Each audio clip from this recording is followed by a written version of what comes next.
মানে যদি আমরা শুনতে পারতাম যে কবরে কেমন পরীক্ষা হয়, আমরা ভয়ে আমাদের মৃতদেরকে দাফন পর্যন্ত করতাম না।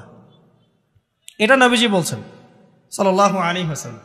তারপরেও তারা আসবেন, চোখগুলো হবে নীল এবং কালো বর্ণ, নীলাপ চোখের কালো। মুনকার নাকি উঠে বসিয়ে দেওয়া হবে। এবার তিনটা প্রশ্ন। প্রথমে প্রশ্ন হচ্ছে কি, মান রব্বুক, তোমার রবকে। তখন মুমিন বান্দা বুক ফুলিয়ে বলবে রব্বি আল্লাহ, আমার রবকে আল্লাহ। পৃথিবীতে যে ব্যক্তি আল্লাহর সাথে শিরিক করে নাই, আল্লাহর তাওহীদের উপর থেকেছে এবং তার উপরে মৃত্যুবরণ করেছে, ইনশাআল্লাহ সে ব্যক্তি এর উত্তর নির্দ্বিধায় দিতে পারবে ইনশাআল্লাহ। আর দুনিয়াতে যে বা যারাই আল্লাহর সাথে শিরিক করবে, আল্লাহর সাথে শিরকের পাপে লিপ্ত হবে, ওই অবস্থায় মারা যাবে, তাওহীদের উপর থাকবে না, কোশ্চিন কালেও মান রব্বুক উত্তর দিতে পারবে না। তারপরে প্রশ্ন হয়ে যাবে মা দিনুক, তোমার দিন কি ছিল? মুমিন বান্দা উত্তর দিবে কি, দিন ইয়াল ইসলাম, আমার দিন ছিল ইসলাম। এখানে শুনে রাখেন, পৃথিবীতে যারা ইসলামকে পরিপূর্ণরূপে পালন করবে তারাই এই উত্তর দিতে পারবে ইনশাআল্লাহ। যারা ইসলামকে ঠাট্টা বিদ্রুপের হাসি তামাশার পাত্র বানিয়েছে, মন চাইলে কিছু করি, মন চাইলে কিছু করি না, সহজগুলো একটু আমল করি, বাকি কিছুর আমল ধারি না, হ্যাঁ, নামাজ পড়ি, সুদ ছাড়তে পারি না, ঠিক আছে, বছর বছর ওমরা করি, এদিকে ঘুষ দুর্নীতি ছাড়তে পারি না, ইসলামকে ঠাট্টা তামাশার পাত্র বানিয়েছে, এরা কোশ্চিন কালে উত্তর দিতে পারবে না মা দিনুক, দিনে পরিপুতখুলু ফিস সিলমি কাফা, পরিপূর্ণরূপে ইসলামে প্রবেশ করতে বলেছেন আল্লাহ রাব্বুল আলামিন। যারা পরিপূর্ণরূপে ইসলামে প্রবেশ করবে এবং ইসলামের প্রতিটা মৌলিক বিধান মেনে চলবে, ইনশাআল্লাহ তারা এর উত্তর দিতে পারবে। এরপরে আসবে তৃতীয় প্রশ্ন। নবী সাল্লাল্লাহু আলাইহি ওয়াসাল্লামকে দেখানো হবে। যখন দেখানো হবে তখন সূর্য যখন ডুবে যায়, যে দৃশ্যটা আমরা দেখতে পারি না, ওই দৃশ্যটা ভেসে উঠবে এবং মুমিন বান্দা অস্থির হয়ে যাবে, বলবে আমাকে ছেড়ে দাও, আমি নামাজ পড়বো। সুবহানাল্লাহ। কারণ তার কাছে মনে হবে যে আসরের ওয়াক্ত হয়ে গেছে, আসরের ওয়াক্ত হয়ে গেছে, আসরের ওয়াক্ত চলে যাচ্ছে, আমাকে নামাজ পড়তে হবে। চিন্তা করেছেন? ওই যে একটা হাদিস আছে না, যে 7 শ্রেণীর মানুষকে আল্লাহ রাব্বুল আলামিন আরশের ছায়া দিবেন, তার মধ্যে এক শ্রেণীর মানুষকে যার অন্তর মসজিদের সাথে ঝুলে থাকে, তার মন মসজিদের সাথে ঝুলেছিল, এই সূর্য ডুবে গেল বলে আমাকে ছেড়ে দাও, আমি নামাজ পড়তে যাব। তখন ফেরেশতারা বলবেন তোমাকে নামাজ পড়তে দেয়া হবে, তবে তার আগে তুমি এর উত্তর দাও। কি উত্তর?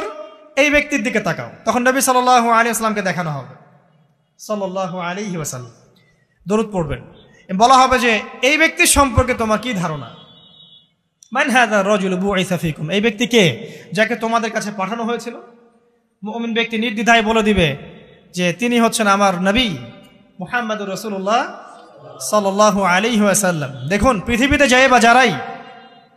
যে বা যারাই নবী সাল্লাল্লাহু আলাইহি ওয়াসাল্লামের সুন্নতের উপর আমল করবে, ইনশাআল্লাহ সে তার উত্তর দিতে পারবে।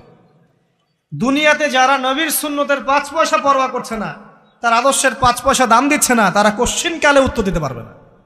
নাম হতে পারে আব্দুর রহমান, আব্দুর রহিম, নবীর সুন্নতের ধার ধারে না, তারা উত্তর দিতে পারবে না। নবীর সুন্নতের গুরুত্ব কত গভীর, এটা আমাদেরকে এখান থেকে বুঝতে হবে। তাই প্রিয় যুবক ভাইরা, মুসলিম ভাইরা, আমাদের জীবনটাকে নবীর আদর্শ এবং সুন্নতে ঢেলে সাজাতে হবে।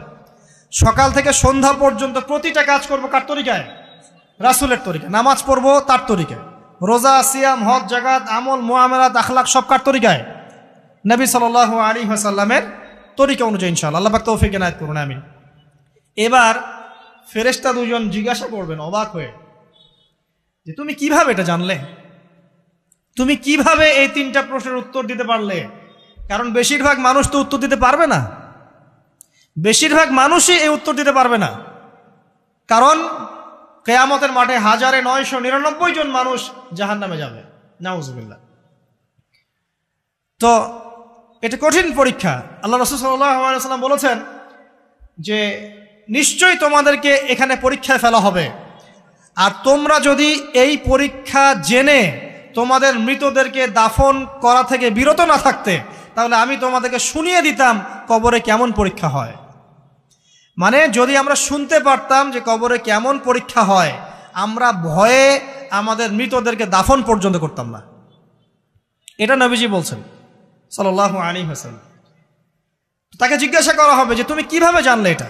বেশিরভাগ মানুষ তো পারে না উত্তর দিতে, তখন সেই ব্যক্তি বলে বসবে, সেই ব্যক্তি বলবে যে করাতু কিতাব আল্লাহ, আমি আল্লাহর কিতাব এই কোরআন পড়েছি। মুমিন বলবে আমি আল্লাহর কোরআন পড়েছি, ফাআমানতু বিহি, আমি এর উপর ঈমান এনেছিলাম, ওয়া সাদ্দাকতু, এবং সত্যায়ন করেছিলাম। সুবহানাল্লাহ। অতএব দুনিয়াতে যারা দিনের জ্ঞান অর্জন করছে না, কোরআন পড়ছে না, হাদিস পড়ছে না, পড়াশোনার চেষ্টা করছে না, জানার চেষ্টা করছে না, কবরে পাওয়া ডিফিকাল্ট আছে। এটা একটা অন্যতম প্রশ্ন। আমরা কিন্তু মনে করি 3টা প্রশ্ন হচ্ছে, আসলে প্রশ্ন হচ্ছে কয়টা? 4টা। 3টার পরে আরো একটা এক্সট্রা। কিভাবে জানলে? তখন উত্তর দিচ্ছে আমি আল্লাহর কিতাব পড়েছি, ঈমান এনেছি, সত্যায়ন করেছি। সুবহানাল্লাহ। নবী সাল্লাল্লাহু আলাইহি ওয়াসাল্লাম হাদিসের পরের অংশে বলছেন যে যখন কাফের বান্দাকে উঠানো হবে, তখন ডানেও কিছু নাই, বামেও কিছু নাই, সামনে পিছনে কিচ্ছু নাই। মাথার দিক থেকে ফেরেশতারা চলে আসবেন, উঠিয়ে বসানো হবে, প্রশ্ন করা হবে কে তোমার রব? একটাই উত্তর, লা আদরি, আমি জানি না। নাউযুবিল্লাহ। কি তোমার দিন? লা আদরি, আমি জানি না। এই যে আল্লাহর তো খবর নাই, আল্লাহ পাকের বিধান মেনে চলার কোনো খবরই নাই, পরোয়াই নাই। সে জানবে কিভাবে ইসলাম কি জিনিস? সে জানবে কিভাবে আল্লাহ কি জিনিস? ও তো আল্লাহকে চিনেই না। দিব্যি বলে বেড়াচ্ছে মহাবিশ্ব সৃষ্টি হয়েছে বিগ ব্যাং থেকে, আল্লাহ বলে কেউ নাই। মানুষ সৃষ্টি হয়েছে বান্দর থেকে, নাউযুবিল্লাহ। মানুষ তো আল্লাহকে চিনছে না। এখনো মানুষ মনে করছে যে আল্লাহ বলতে কেউ নাই। এবং এই মুক্ত চিন্তার নামে, বাক স্বাধীনতার নামে নাস্তিকতার যে চর্চাটা বেড়েছে বাংলায়, এটা আশঙ্কাজনক। বড় বড় বিশ্ববিদ্যালয় থেকে পড়ে আসছে, অনেক সময় দেখলাম বড় বিশ্ববিদ্যালয়ের প্রফেসর, সে বলছে যে মহাবিশ্ব বিগ ব্যাং দিয়ে সৃষ্টি হয়েছে, সৃষ্টিকর্তা নাই এখানে। তো মুসলিম বিজ্ঞানীর একটা কথা বলতেন যে মানুষ বিজ্ঞান সম্পর্কে অল্প জানলে নাস্তিক হয়ে যায়, আর অনেক গভীর জ্ঞান অর্জন করলে আল্লাহর কাছে আত্মসমর্পণ করে। খেয়াল করে দেখবেন ডক্টর, ইঞ্জিনিয়ার যারা বড় বড় লেভেলে চলে গেছেন, অনেক সিনিয়র, তারা কিন্তু বেশিরভাগ নামাজি দেখবেন, নামাজ পড়ে, দান সৎকার করে, সমাজ কল্যাণমূলক কাজ করে। তারা কিন্তু রোগীর সেবা করতে গেলেও বলে যে নামাজ পড়িয়েন, রোজা রাখিয়েন, তারা কিন্তু বলে। অনেক ডক্টর আমি দেখেছি এমন, যারা যত বেশি গবেষণা করে তারা তত বেশি আস্তিক হয়ে যায়, আর টুটাফাটা গবেষণা করলে নাস্তিক হয়ে যাবেন। কত প্রশ্ন, ইসলামের এটা কেন, ওইটা কেন, ইসলামে বহুবিবাহ কেন, হ্যাঁ ইসলামে কি পর্দার বিধান কেন, তারপর ইসলামে এত রেস্ট্রিকশনস, এত বাইন্ডিংস কেন, হ্যাঁ স্বাধীনতা নাই কেন, কত প্রশ্ন। ইসলামের এগেনস্টে কত তীর এখন ছোড়া হচ্ছে। তো এই ব্যক্তি কেমন করে উত্তর দিবে যে মাহদিনুক, তোমার দিন কি? আল্লাহর দিকে কত প্রশ্ন ছোড়া হচ্ছে, কত শিরকের পাপ আমরা করছি, অনেক সময় মুসলিম হয়েও শিরকের পাপ করছি। কিভাবে উত্তর দিবে?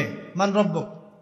3 নাম্বার প্রশ্ন যখন করা হবে, এই ব্যক্তিকে দেখো দেখি, সে বলবে যে আমি জানি না এই ব্যক্তিকে, তবে শুনেছিলাম, মানুষের মুখে শুনেছিলাম, মানুষ যা বলতো আমি তাই বলতাম।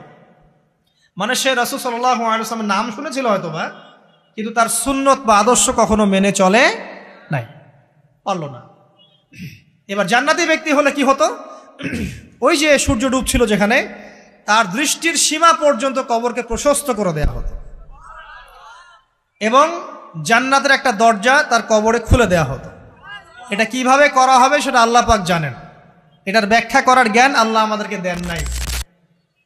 যেই মানুষের ক্ষুদ্র জ্ঞানে মানুষ ব্যাকটেরিয়া ভাইরাস নিয়ে গবেষণা করতে হিমশিম খেয়ে যায়, সে মহাবিশ্বের স্রষ্টা নিয়ে কিভাবে গবেষণা করবে? আল্লাহ পাকের অসীম জ্ঞানের সামনে আমার জ্ঞান কি? খুবই ক্ষুদ্র। একটা হাদিসে এসেছে বুখারী শরীফের মধ্যে, যে একটা মহাসমুদ্রের মধ্যে যদি একটা পাখি 1 ফোঁটা পানি উঠিয়ে নিয়ে যায়, ওই 1 ফোঁটা পানি হচ্ছে মহাবিশ্বের জ্ঞান, আর বাকি পুরো মহাসাগর হচ্ছে আল্লাহ পাকের জ্ঞান। তো আমরা এই ক্ষুদ্র জ্ঞানের মানুষ হয়ে আল্লাহর জ্ঞানকে কেমন করে পেনিট্রেট করতে পারি? তো আল্লাহ পাক জান্নাতের দরজাগুলো খুলে দিবেন, একটা দরজা খুলে দিবেন, সেখান থেকে বাতাস আসবে, জান্নাতের নাজ নেয়ামত উপভোগ করতে থাকবে, এবং তার রূহটাকে সবুজ রঙের পাখির আকৃতিতে জান্নাতে রেখে দেওয়া হবে। ইল্লিন মানে ওখানে জান্নাতের নিয়ামত সে পাবে। এটাকে বলা হয় দারুল বারজাখ বা বারজাখের জীবন।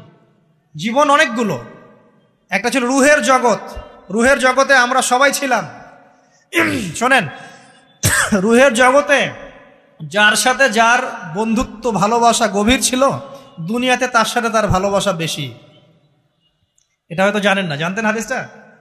রুহের জগতে যদি কখনো আপনার সাথে আমার দেখা হয়ে থাকে, দুনিয়াতে আপনার সাথে আমার দেখা হবে ইনশাআল্লাহ।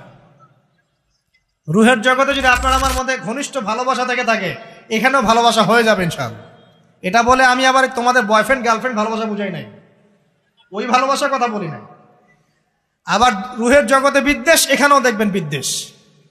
ওটা একটা জগৎ ছিল যেখানে আল্লাহ পাক সমস্ত আদম সন্তানকে সৃষ্টি করে তাদের রুহটাকে রেখেছিলেন এবং ওয়াদা নিয়েছেন। কি ওয়াদা? আল্লাহ পাক বলেছিলেন আলাস্তু বিরব্বিকুম, সূরা আরাফের 182 নম্বর আয়াত পড়ে দেখবেন, 182 নম্বর আয়াত। আল্লাহ পাক বলেছিলেন যে আমি ওয়াদা নিয়েছিলাম, আলাস্তু বিরব্বিকুম, আমি কি তোমাদের রব নই? আমরা সবাই বলেছিলাম বালা ইয়া রব্বি, অবশ্যই আপনি আমাদের রব। দুনিয়াতে এসে আমরা ভুলে গেছি। এই ভুলে যাওয়াটা মনে করায় দেওয়ার জন্যই আল্লাহ পাক আসমানে কিতাব নাজিল করেন, নবী রাসূল পাঠান, আমাদের কান পর্যন্ত ইসলামের দাওয়াত পৌঁছে দেন, যাতে আমরা মনে করতে পারি।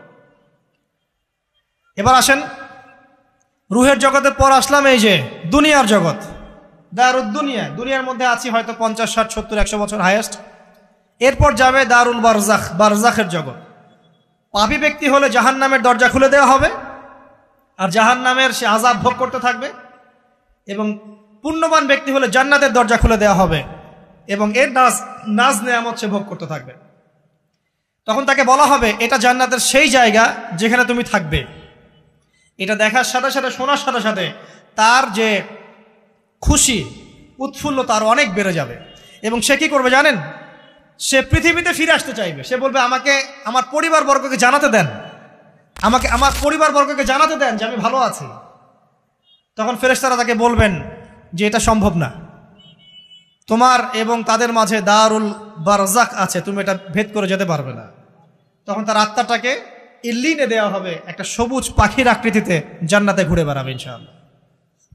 আর যদি জাহান্নামী হয় তাহলে যে বললাম দরজা খুলে যাবে, জাহান্নামের মর্মান্তিক আযাব তার দিকে আসতে থাকবে। কবর সংকুচিত হয়ে আসবে এমনভাবে যাতে তার বাম পাজর ডান পাজরের ভিতরে এইভাবে ঢুকে যাবে, নাউযুবিল্লাহ। এবং এই আযাব চলতে থাকবে ইলা ইয়াউমি ইউবআসুন, পুনরুত্থানের দিন পর্যন্ত। এখন এই যে হাদিসটা আপনারা শুনলেন, এই হাদিসটা ব্যক্তিকেন্দ্রিক নয় কি? এখানে তিনটা বিষয় আপনাকে ফোকাস করতে হবে আমাদেরকে। এক, তাওহীদ, আল্লাহ পাকের তাওহীদ। দুই, রিসালাত, রাসূলুল্লাহ সাল্লাল্লাহু আলাইহি ওয়াসাল্লামের রিসালাত। এবং আখিরাত, পরকাল। এই তিনটা বিষয় খুব স্বল্প কথায় বলছি। দেখুন, তাওহীদ কি? আল্লাহ পাকের একত্ববাদ। এক আল্লাহকে আপনি সৃষ্টিকর্তা মানবেন, রিজিক দাতা মানবেন, পালন কর্তা মানবেন, সন্তান দাতা, ভালো মন্দের মালিক, সমস্ত কিছুর মালিককে আল্লাহ। আল্লাহ আল্লাহ আমাকে বাঁচিয়ে রেখেছেন, আল্লাহ আমাকে মৃত্যু দিবেন, আল্লাহ আমাকে রিজিক দেন, আল্লাহ আমাকে সন্তান দিবেন, আল্লাহ আমার ভালোর মালিক, আল্লাহ মন্দের মালিক, আল্লাহ সমস্ত কিছুর মালিক। এই কনসেপ্ট পরিষ্কার থাকবে, লা ইলাহা ইল্লাল্লাহ পরিষ্কার থাকবে। সমস্ত বিষয় কার পক্ষ থেকে? আল্লাহর পক্ষ থেকে। এই তাওহীদ, সংক্ষিপ্ত কথায় বললাম তাওহীদ। এর মধ্যে তিনটা ক্লাসিফিকেশন আছে, রুবুবিয়্যাত, উলুহিয়্যাত, আসমা ও সিফাত। এটা আপনারা কিতাবুত তাওহীদ বই থেকে পড়ে নিয়েন। সংক্ষেপে বলে দেই, রুবুবিয়্যাত আল্লাহ পাকের সমস্ত বিষয়গুলো তার দিকে সম্বন্ধ করা, সৃষ্টিকর্তা, পালনকর্তা, রিজিক দাতা সবকে আল্লাহ। উলুহিয়্যাত কি? দুনিয়াতে এসেছি আল্লাহ পাকেরই দাসত্ব করতে হবে, অন্য কারো দাসত্ব চলবে না, তাওহীদ উলুহিয়্যাত। আসমা ও সিফাত কি? আসমা সিফাত মানে হচ্ছে আল্লাহ পাকের নাম গুণাবলীগুলো আছে। আল্লাহ পাক রহমান, আল্লাহ পাক রহিম, আল্লাহ পাক রাজ্জাক, হ্যাঁ, আল্লাহ পাক গফুর, আল্লাহ পাক শদীদুল ইকাব। সমস্ত গুণাবলী কার? আল্লাহ। এই হলো আসমা ও সিফাত। আল্লাহ পাক যেমন, আল্লাহ পাক তেমন, আল্লাহ পাক নিজের মতো, কারোর সাথে তুলনীয় নন। হুয়াল্লাহু আহাদ, একক। আল্লাহুস সামাদ, তিনি অমুখাপেক্ষী। লাম ইয়ালিদ ওয়া লাম ইউলাদ, তিনি জন্ম দেননি, জন্মিতও নন। ওয়া লাম ইয়াকুল লাহু কুফুয়ান আহাদ, তার সমতুল্য আর কিছুই নাই। আল্লাহ থেকে সবকিছু হয়, এটাই হলো তাওহীদ। এখন এর তাওহীদের বিরুদ্ধে গেলে কি হয়ে যাবে? শিরক। কেউ যদি মনে করে যে আল্লাহ ছাড়া কেউ আমাকে জীবন দিতে পারে, আল্লাহ ছাড়া কেউ আমাকে মারতে পারে, আল্লাহ ছাড়া কেউ আমাকে রিজিক দিতে পারে, অথবা আল্লাহ ছাড়া কেউ সন্তান দিতে পারে, আল্লাহ ছাড়া অন্য কারো কাছে কেউ যদি দোয়া করে, আল্লাহ ছাড়া অন্য কারো জন্য নজর মানত করে, আল্লাহ ছাড়া অন্য কারো নামে কসম খায়, আল্লাহর হালালকে হারাম করে দেয়, আল্লাহর হারামকে হালাল করে নেয়, ঠিক আছে? আল্লাহ থেকে শুভ অশুভ আসে না, শুভ আল্লাহর পক্ষ থেকে আসে, অশুভ শয়তানের পক্ষ থেকে আসে, এমনও যদি কেউ মনে করে, শুভ অশুভ দুটোই আল্লাহর পক্ষ থেকে আসে, কিন্তু কেউ যদি মনে করে না শুভগুলো আল্লাহর পক্ষ থেকে, অশুভগুলো শয়তানের পক্ষ থেকে, এমনও যদি মনে করে, শিরক হয়ে যাবে। মুসলিমরা চলাফেরায় শিরক করছে। এখন মুসলিমরা আল্লাহ ছাড়া অন্য কারো কাছে চাচ্ছে, মুসলিমরা অনেকে কবরে সেজদা করছে, মুসলিমরা অনেকেই মৃত মানুষের কাছে দোয়া করছে, হাতে বালা পরে আছেন, খোলেন না। কেন খোলেন না? ভয়ে যদি আপনার ক্ষতি হয়, শিরক। মুসলিমরা দেখবেন আগুনের সামনে মাথা নত করছে, মুসলিমরা এখন মেডিটেশন করে, ধ্যান করে, মুসলিমরা জিনকে তাবে করতেছে। অনেক সময় দেখা যায় মুসলিমরা জাদু করতেছে, জাদুবিদ্যা, কুফরি কালাম করছে না, করছে। সবই শিরক, সবই শিরক। মুসলিমরা দেখবেন আল্লাহর হালাল যেগুলো আছে এগুলোকে হারাম করে ফেলছে, আবার অনেক সময় আল্লাহর হারামগুলোকে হালাল করে নিচ্ছে। সুদ কি ভাই? এখানে ফরজ, হালাল করে নেওয়া হয়েছে। মদ কি? তোমাদের কাছে তো ওয়াজিব, না খাইলে ঘুম হয় না।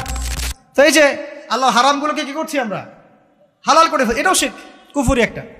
তো এক কথায় তাওহীদের উপর যারা থাকবে মান রব্বক উত্তর দিতে পারবে ইনশাআল্লাহ। যারা শিরক করে ফেলবে ওই অবস্থায় মারা যাবে, মান রব্বক উত্তর দিতে পারবে না। আমার কথা কি বোঝা যাচ্ছে? আমি সহজ করার চেষ্টা করছি কিন্তু হয়তো পারছি না, এটা আমার ব্যর্থতা। এক কথায় যদি আমরা কবরের প্রথম প্রশ্নের উত্তর দিতে চাই তাহলে আমাদেরকে অবশ্যই তাওহীদের উপর থাকতে হবে, শিরকে যাওয়া যাবে না। প্রিয় ভাইরা, শিরকের পাপ থেকে আজকে তওবা করে ফেলবেন।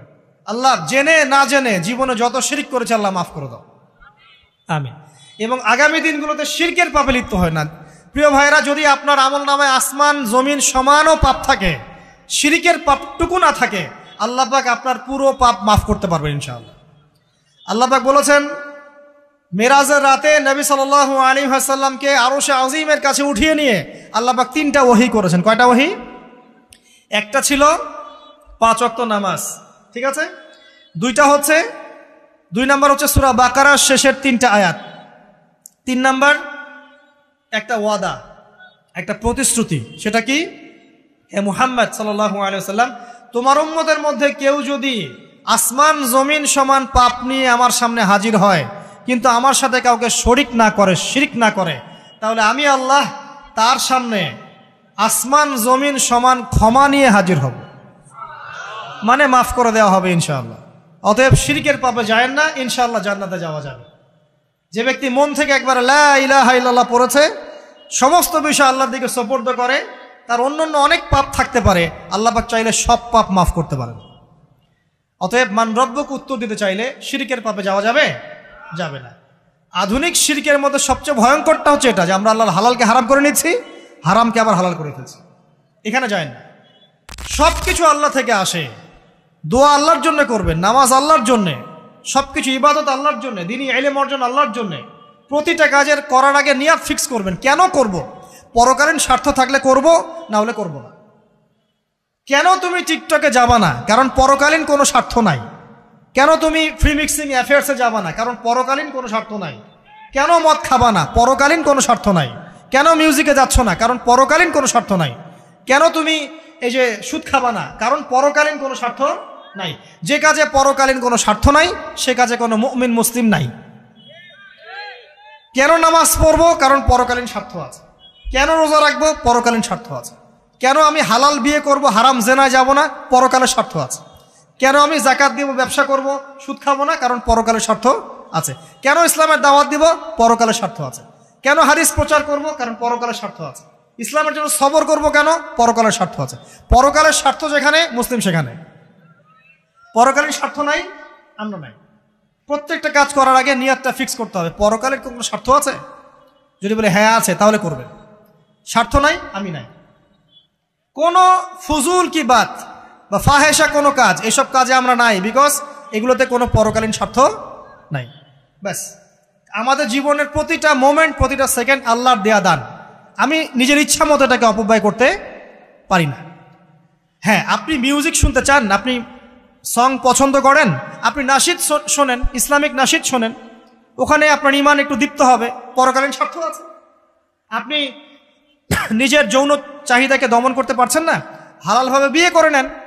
বিয়ে করার পর আপনি যত ইচ্ছা স্ত্রীকে মহব্বত করেন, প্রত্যেকটা মহব্বতে নেকি পাবেন। এমনকি স্ত্রীর দিকে নেক নজরে তাকাবেন, তাতেও নাকি। তার মুখে খাবার তুলে দেবেন, তাতেও নাকি। তার হাত ধরে হাঁটবেন, তাতেও নাকি। তাকে নিয়ে রাত্রে চাঁদ দেখবেন, তাতেও নাকি। আপনি আপনার নিয়তটাকে চেঞ্জ করেন, কাজের ডাইরেকশন চেঞ্জ করেন। পরকালের স্বার্থ থাকলে করবো, না হলে করবো না। আপনি পছন্দ করেন ঘুরে বেড়াতে, আল্লাহর দ্বীনের দায়ী হয়ে ঘুরে বেড়ান না, সমস্যা কি? আল্লাহর জমিন ঘুরে দেখেন, এইসব অবান্তর কাজে লিপ্ত না থেকে আল্লাহ পাকের নিদর্শনগুলো ঘুরে দেখেন, আপনার ঈমান বাড়বে ইনশাআল্লাহ। আপনার সংস্কৃতি ভালো লাগে, ইসলামিক সংস্কৃতি মেনে চলেন। আপনি কবিতা লিখতে ভালোবাসেন, ইসলামিক কোনো কবিতা লেখেন। আপনি উপন্যাস পড়তে ভালোবাসেন, ইসলামিক কোনো উপন্যাস পড়েন। আমি বলছি না এগুলোর বাইরে কোনো পড়াশোনা করা যাবে না, এমনটা আমি কিন্তু বলছি না। আমি বলছি আপনি আপনার পুরো কাজটাকে আগে ফিক্স করবেন পরকালের কোনো স্বার্থ আছে কি নাই। যদি হ্যাঁ দেখা যায় হ্যাঁ পরকালের স্বার্থ ঠিক আছে, অবশ্যই করেন, কোনো সমস্যা নেই। আল্লাহ পাক বোঝার তৌফিক দান করুন। তো দেখুন প্রিয় ভাইরা, শিরকের পাপে যাওয়া যাবে না। এই শিরকের পাপ না থাকলে আমলনামায় ইনশাআল্লাহ আমরা জান্নাতে যাব এবং কবরের উত্তরও দিতে পারবো ইনশাআল্লাহ। মান রব্বুক, উত্তর পাস ইনশাআল্লাহ। তারপরে কি? মা দীনুক। এক কথায় ইসলামের অনেক বিধিবিধান আছে, নামাজ, কালিমা, সওম, যাকাত, হজ সব আছে। আমর বিল মারুফ, নাহি আনিল মুনকার, পিতামাতার খেদমত, প্রতিবেশীর অধিকার, স্ত্রীর অধিকার, তারপরে সন্তানদের অধিকার, যাকাত সব কিছুই আছে। এখন যদি ইসলামের কিছু অংশকে মেনে নেন, কিছু অংশকে না মানেন, এটা কিন্তু কুফরি। ইসলামের কিছু অংশকে মানছেন, কিছু অংশকে মানছেন না, এটা কিন্তু কুফরি। ইসলামের পরিপূর্ণ বিধানটাকে যদি মেনে চলেন ইনশাআল্লাহু আযজা ওয়া জাল আপনি মা দীনুক উত্তর দিতে পারবেন। আপনি আমল করতে পারেন না পারেন, মনে করেন আপনি আমল করতে পারছেন না, কিন্তু আপনি আকীদা পোষণ করছেন যে হ্যাঁ ইসলামে যা আছে আমি সব কিছু মেনে চলি, কিন্তু হয়তো আমল করতে গিয়ে আমি পারছি না। আমি হয়তো নামাজ 5 ওয়াক্ত পড়তে হয়, আমি জানি, আমি মানি, কিন্তু আমার মাঝে মাঝে মিস হচ্ছে, মাঝে মাঝে আমি জামাত মিস করে ফেলছি। আপনি মানেন যে সওম রাখতে হয়, মাঝে মাঝে আপনার সওম মিস হয়ে যাচ্ছে, কিন্তু আপনি বিশ্বাস করেন যে হ্যাঁ আপনি সওম রাখতে হয়, আপনার আকীদা ঠিক আছে। আপনি যাকাত দেন নাই এতদিন, কিন্তু আকীদা রাখেন হ্যাঁ দিতে হয়, আমি সুযোগ পেলে দিয়ে দিব। এই যে কনসেপ্টটা ক্লিয়ার রাখা যায় না, ইসলামের বিধানগুলো প্রতিটা আমি মানি মন থেকে, হয়তো আমল করতে গিয়ে আমি পেরে উঠতেছি না বা হয়ে উঠছে না। ইনশাআল্লাহ একদিন না একদিন আল্লাহ পাক আপনাকে তৌফিক দিবে ইনশাআল্লাহ, আল্লাহ পাক তৌফিক দান করুক। কিন্তু কনসেপ্ট যদি ক্লিয়ার না থাকে যে আমি কিছু অংশ মানি, কিছু অংশ মানি না, এটা ইসলাম হলো না। উদখুলু ফিস সিলমি কাফা, পরিপূর্ণরূপে ইসলামে প্রবেশ করেন। দিনী বোন অনেকে আছে পর্দা হয়তো করতে পারছে না, কিন্তু মনে করে, বিশ্বাস করে যে হ্যাঁ পর্দা করতে হয়, এটা ফরজ। ইনশাআল্লাহ আল্লাহ চাইলে ওকে একদিন তৌফিক দিবে ইনশাআল্লাহ। হয়তো এখন মুখ খোলা আছে, হয়তো বা আগে গেঞ্জি টি শার্ট পরে ঘুরতো, এখন সেলোয়ার কামিজ পরছে, ঢিলে ঢালা জামা পরছে, এখনো বোরখা পরছে না। ওকে তুচ্ছ তাচ্ছিল্য করার দরকার নাই আপাতত, ওকে আরো বুঝান, আরো নরম হন, আরো বুঝিয়ে সুঝিয়ে ইসলামের দিকে আনার চেষ্টা করে।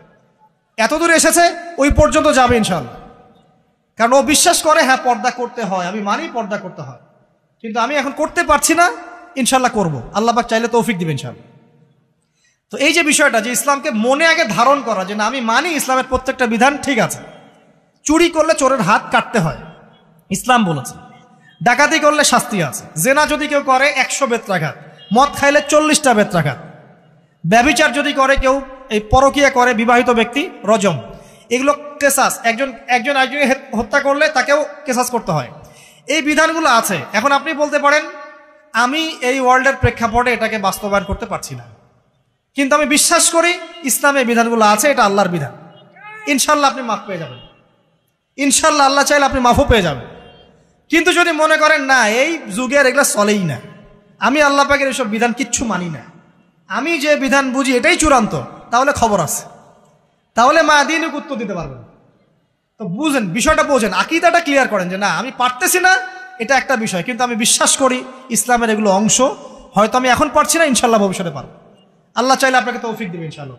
আমরা দোয়া করি আল্লাহ পাক আমাদেরকে পরিপূর্ণরূপে ইসলামে প্রবেশ করার তৌফিক দান করুন। আর সর্বশেষ কি, এটা যদি করতে পারে মা দীনুক উত্তর দিতে পারবে। মান নবিয়ুক উত্তর কখন দিতে পারবে? যখন একজন ব্যক্তি সারা জীবন নবী সাল্লাল্লাহু আলাইহি ওয়াসাল্লামের সুন্নতের উপর আমল করতে পারবে। এই যে ঘুম থেকে উঠলেন, ব্যাস ব্রাশটা নিয়ে দৌড়ে চলে গেলেন বাথরুমে, কি জন্য? ঘুম থেকে উঠলেন, আগে চোখটা একটু ঘষতে হবে, মুখে হাত দিতে হবে, তারপরে আপনি দোয়া পড়বেন। কি দোয়া পড়বেন? আলহামদুলিল্লাহিল্লাযী আহইয়ানা বা'দা মা আমাতানা ওয়া ইলাইহিন নুশুর। তারপরে আপনি যাবেন বাথরুমে। দোয়াটা না পড়ে কেন গেলেন? ঘুমাচ্ছেন, ঘুমানোর আগে আপনি অবশ্যই বলবেন। ঘুমানোর আগে একদম একটা গান শুনে, একটা গার্লফ্রেন্ডের সাথে 10টা মিনিট কথা বলে হ্যাঁ জান রাখি, ব্যাস, তারপরে ঘুমিয়ে গেলেন। ঘুমটা আপনার জন্য ইবাদত হলো না? হারামে লিপ্ত হতেন না? আল্লাহুম্মা বিইসমিকা আমুতু ওয়া আহইয়া পড়তেন, সূরা মুলক পড়তেন, সূরা কাফিরুন পড়তেন, সূরা ফালাক নাস ইখলাস পড়তেন, ঘুমিয়ে যেতেন। পুরো ঘুমটাই ইবাদত, পুরো ঘুমটাই নাকি ঘুমিয়ে আছেন নাকি পাচ্ছেন? আপনি ইচ্ছাকৃতভাবে আপনার আমলটা নষ্ট করলেন। ইস্তেঞ্জা করতে গেছেন, ইস্তেঞ্জা করতে গিয়ে গান শুরু করে দিল বাথরুমে। বাথরুম সিঙ্গার আছে না কিছু? বাথরুমে গান গাওয়ার জায়গা নাকি? তো ওখানে গান শুরু করলো। বাথরুমে গান গাবেন কেন? আপনি ঢোকার সময় বলবেন কি, বিসমিল্লাহ আল্লাহুম্মা ইন্নী আউযু বিকা মিনাল খুবসি ওয়াল খাবাইস। এরপর ইস্তেঞ্জা করবেন, তারপরে আপনি গুফরানাকা বলে বের হয়ে আসবেন। পুরো ইস্তেঞ্জার সময়টুকু নাকি? নামাজ পড়তে দাঁড়িয়েছেন, এখানে রিয়া কোনো লৌকিকতা থাকবে না, লোকজন আমাকে দেখছে আমি ভালো করে নামাজ পড়ি, এমন থাকবে না। নামাজে দাঁড়িয়েছেন আল্লাহর জন্য খালেস। এখন আল্লাহ আপনার মাঝখানে আর কেউ নাই, আল্লাহ আপনার মাঝখানে আর কেউ নাই। এমনকি যা ইচ্ছা তাই নামাজ পড়বেন? একদল বের হয়েছে, এখন দেখি 2 ওয়াক্ত নামাজ পড়ে। তাদের বক্তব্য হচ্ছে যে 5 ওয়াক্ত নামাজ নাকি কোরআনে নাই, আর ওরা খালি কোরআন মানে হাদিস নাকি মানে না। কত যে ফেরকা এখন বের হয়েছে আল্লাহ ভালো জানে। তো 5 ওয়াক্ত নামাজ কোরআনে নাই বলে, সুবহানাল্লাহ। তো 2 ওয়াক্ত নামাজ পড়ে। এখন নামাজ কি মন গরম ভাবে পড়লেই হবে? ফজরের নামাজে দাঁড়িয়েছেন, ফজর নামাজ কয় রাকাত? 2 রাকাত। এখন আমি যদি বলি নামাজ তো ভালো কাজ, 2-এর জায়গায় 4 পড়লে কি সমস্যা ফজরে? যদি এমনটা বলি হবে? কেন হবে না? কারণ নবী সাল্লাল্লাহু আলাইহি ওয়াসাল্লাম 2 পড়েছেন, আমাকে 2 পড়তে হবে, সিম্পল। 4 পড়লে আপনার নামাজ বাতিল। ফজরের নামাজ 4 রাকাত পড়লে নামাজ কি বাতিল হবে না? মাগরিবের নামাজে দাঁড়িয়েছেন, 3 রাকাত নামাজ। তখন আপনি মনে চিন্তা করছেন না 3-এর জায়গায় আমি 4 পড়বো, 5 পড়বো। নামাজ তো ভালো জিনিস, বেশি করলে কি সমস্যা? সবকিছু বেশি করতে হয় না। রাসূলুল্লাহ সাল্লাল্লাহু আলাইহি ওয়াসাল্লাম যা দিয়েছেন তাই করতে হয়, এর নাম সুন্নত। বাইরে গেলে হবে কি? বেদাত। প্রত্যেকটা কাজ খেয়াল করতে হবে। তো প্রত্যেকটা আমল এভাবে। নামাজ, এই যে রোজা রাখবেন, রমজান মাসে রোজা রাখলে এটা ফরজ। আর আপনি চিন্তা করেন রোজা তো ভালো জিনিস, আমি রমজানেও রাখবো, শাবান পুরো 2 মাসে রাখবো, হবে? দেখেন, নফল বিষয়টা আলাদা, আমি ফরজের কথা বলছি। কেউ যদি মনে করে ফরজ রোজা আমি 2 মাসে রাখবো, রমজানও রাখবো, শাবানও রাখবো, রোজা ভালো জিনিস করলে কি সমস্যা হবে? হবে না। এভাবেই হজ করতে হয় ওইখানে আরাফার মাঠে। আপনি মনে করেন কুড়িগ্রামে হজের একটা জায়গা বানাইলাম আমরা, মনে করেন কথার কথা, এমনও কিন্তু জায়গা আছে মানুষ অন্য জায়গায় হজ করে। কিন্তু আপনি ভাবছেন এমনি এমনি বলছি, এমন অনেক ফেরকা আছে মুসলিমদের মধ্যে, মুসলিম নামধারী, এগুলো মুসলিম না, হজেরও জায়গা বানাইছে আলাদা, ওখানে হজ করে, ওখানে তাওয়াফ করে। এখন হজ যেখানে করতে হবে ওখানে না করে যদি এখানে করি, হবে? হবে না। যাকাত দেওয়ার একটা লিমিট আছে, এইটুক দিতে হবে। আপনি এখন কম দিলেন, হবে? আবার দিলেন না, আমি একদম বেশি দিয়ে ফাটায় ফেলাবো একেবারে, সেখানে হবে? তো এই জিনিসগুলো খেয়াল রাখতে হবে যে আমাদের এক কথায় নবী সাল্লাল্লাহু আলাইহি ওয়াসাল্লামের সুন্নাহটা মেনে চলা। আমলের ক্ষেত্রেও একইভাবে, আপনার অর্থনৈতিক জীবনেও নামাজ, রোজা, হজ, যাকাত আপনার পারফেক্ট। এবার আপনি এসেছেন অর্থনীতির ক্ষেত্রে, এসে মাশাআল্লাহ দাড়ি টুপি জুব্বা নিয়ে মাপে কম দিচ্ছেন, চলবে? দাড়ি টুপি জুব্বা আছে, মানুষকে ঠকাচ্ছেন, মজুদ করছেন, সিন্ডিকেট করছেন, অনেক সময় সরকারকে বিব্রত করে ফেলছেন, মাল মজুদ করছেন, দাম বেড়ে যাচ্ছে, বিব্রত হচ্ছে সরকার, হবে? দাড়ি টুপি পাগড়ি জুব্বা পরে, ভিতরটা আগে। ইমান ভিতরে না থাকলে দাড়ি টুপি দিয়ে লাভ আছে? তাকওয়া ভিতরে না থাকলে আমার দাড়ি টুপি দিয়ে লাভ আছে? মুহসিন হতে হবে। সো ইকোনমিক সেকশনে গিয়েও নবীর আদর্শ ভুলে যাওয়া যাবে না, সেখানেও তার আদর্শ মেনে চলতে হবে। এভাবেই সমাজ জীবন, পরিবার, সর্বক্ষেত্রেই নবীর সুন্নাহ মেনে চললে পরে ওই ব্যক্তিকে উত্তর দেওয়া যাবে ইনশাআল্লাহ, তিনি আমাদের নবী মুহাম্মদ রাসূলুল্লাহ সাল্লাল্লাহু আলাইহি ওয়াসাল্লাম। সর্বশেষ গিয়ে বলা হবে কিভাবে জানলে? তখন উত্তর কি দিবে মুমিন? আমি আল্লাহর কিতাব পড়েছি, ঈমান এনেছি, এরপরে আমি সত্যায়ন করেছি। তার মানে পড়াশোনা করতে হবে না ভাই? আল্লাহর কিতাব পড়তে হবে না? কারা কারা আল্লাহর কিতাব পড়তে জানেন হাত তোলেন। আলহামদুলিল্লাহ। আগামী রমাজান আসার আগেই পুরো কোরআন 1 খতম করবেন, পারা যাবে ইনশাআল্লাহ? এবং প্রত্যেক দিন আমাকে ওয়াদা করেন, প্রত্যেক দিন 1 পারা করে কোরআন তেলাওয়াত করব, পারবেন ইনশাআল্লাহ? না বলেন পারবো ইনশাআল্লাহ? পারবো ইনশাআল্লাহ। আল্লাহ পাক তৌফিক দান করুন, আমিন। কোরআন পড়তে হবে। শুধু কি জাস্ট তোতা পাখির মতো পড়েই যাবেন সারা জীবন? অর্থটা একটু বোঝার চেষ্টা করবেন না ভাই? করা উচিত না? করা উচিত। যদি আপনার সামর্থ্য থাকে আপনার অবশ্যই করা উচিত। সামর্থ্য নাই, বয়স হয়ে গেছে, পারেন না, সেটা আলাদা বিষয়। সামর্থ্য আছে আপনার অবশ্যই উচিত। আলহামদুলিল্লাহি রাব্বিল আলামিন মানে কি? আর রহমানির রহিম মানে কি? মালিকি ইয়াউমিদ্দিন বলছে, এটা মানে কি? ইয়াকা না'বুদু বলছি, ওয়া ইয়াকা নাস্তাঈন, এর অর্থ কি? ইহদিনাস সিরাতাল মুস্তাকিম মানে কি? সিরাতাল লাযীনা আন'আমতা আলাইহিম গায়রিল মাগদুবি আলাইহিম ওয়ালাদ-দালিন, কি অর্থ, কি বললাম? নামাজে এটার অর্থ জানলে মনোযোগ কি ডানে বামে যাবে? যাবে না ইনশাআল্লাহ। এই যে আল্লাহ পাক বলছেন, ইয়া আইয়ুহাল্লাযীনা আমানুত্তাকুল্লাহ, হে মুমিনগণ আল্লাহকে ভয় করো, হাক্কা তুকাতিহি ওয়া লা তামুতুন্না ইল্লা ওয়া আনতুম মুসলিমুন, তোমরা এমনভাবে আল্লাহকে ভয় করো, ভয় করার মতো ভয় করো, এবং পরিপূর্ণ মুসলিম না হয়ে মৃত্যুবরণ করো না। এর অর্থটা জানলে ভালো লাগলো না? বুঝতে পারলাম না কোরআনটা? আল্লাহ বলছেন ওয়াদারু মা বাকিয়া মিনার রিবা, সুদের অবশিষ্ট অংশ ছেড়ে দাও। ওয়া ইল্লাম তাফআলু ফাআযানু বিহারবিন মিনাল্লাহি ওয়া রাসূলিহি, যদি না করো আল্লাহ এবং রাসূলের সাথে যুদ্ধের ঘোষণা শুনে রাখো। অর্থ জানলে হেদায়েত পাওয়া যায় না? অতএব অর্থটা জানার চেষ্টা করেন। আল্লাহ পাক তৌফিক ইনায়েত করুন। অর্থ বোঝার ক্ষেত্রে যদি কোনো প্রতিবন্ধকতা পান সামনে, আলেম ওলামার কাছে যাবেন, জিজ্ঞাসা করে অর্থ জেনে নেবেন। নিজে নিজে আবার মন করা ব্যাখ্যা করতে যায় না। কোরআন বুঝতে গেলে হাদিস লাগবে, হাদিসগুলো পড়তে হবে। হাদিসের কিছু বই কিনবেন, রিয়াদুস সালেহিন, ফয়জুল কালাম, এই যে আপনারা পড়েন, মুনতাখাব হাদিস পড়েন, ঠিক আছে, বুলুগুল মারাম মিন আদিল্লাতিল আহকাম, মিশকাতুল মাসাবি, এই বইগুলো বাসায় রাখবেন। এরপরে আস্তে আস্তে কিনবেন আবু দাউদ, তিরমিজি, নাসাই, এগুলো কিনবেন। পরে গিয়ে বুখারী মুসলিমের অনুবাদ কিনবেন, আগে কিনবেন না। এগুলো কঠিন হাদিস, এগুলো আগে পড়লে আপনি মাথাটা আপনার কিন্তু ঘুরতে থাকবে। তো আগে কি ক্লাস 8-এ পড়বেন না আগে এইচএসসি দিবেন? আগে ক্লাস 7-8 পার করে যান, তারপরে ওদিকে যান। আল্লাহ বোঝার তৌফিক দান করুন। প্রিয় ভাইরা, ইলম অর্জন করতে হবে। ইলম অর্জন করলে পরে আপনি তালেবে ইলম, তালেবে ইলমের পায়ের নিচে আল্লাহর ফেরেশতারা পাখা বিছিয়ে দিবে ইনশাআল্লাহ তাআলা। ইলম অর্জন করে আপনি যখন আলেম হবেন বা দ্বীনের জ্ঞান অর্জন করবেন, তখন আপনি দাওয়াতের কাজও করতে পারবেন। আপনার দাওয়াতে যত মানুষ ইসলামের দিকে আসবে সমস্ত নেকি আপনি পাবেন ইনশাআল্লাহ। এবং যখন আপনি আরো বড় আলেম হয়ে যাবেন, আল্লাহ তৌফিক দান করুন, তখন আসমানের যত মাখলুক এবং জমিনের যত মাখলুক, এমনকি গর্তের মধ্যে যে পিপিলিকা আছে সেগুলাও, এমনকি সাগরের নিচের মাছ আপনার জন্য ইস্তেগফার করবে, দোয়া করবে ইনশাআল্লাহ। আল্লাহ পাক আমাদের সবাইকে শিরক মুক্ত আমল করার তৌফিক দান করুন, আমিন। আল্লাহর তাওহীদের উপর থাকার তৌফিক দান করুন, আমিন। আল্লাহ পাক আমাদের সবাইকে দ্বীন ইসলাম পরিপূর্ণরূপে পালন করার তৌফিক দান করুন, নবী সাল্লাল্লাহু আলাইহি ওয়াসাল্লামের আদর্শ মেনে চলার তৌফিক দান করুন, এবং দ্বীনের জ্ঞান অর্জন করার তৌফিক দান করুন।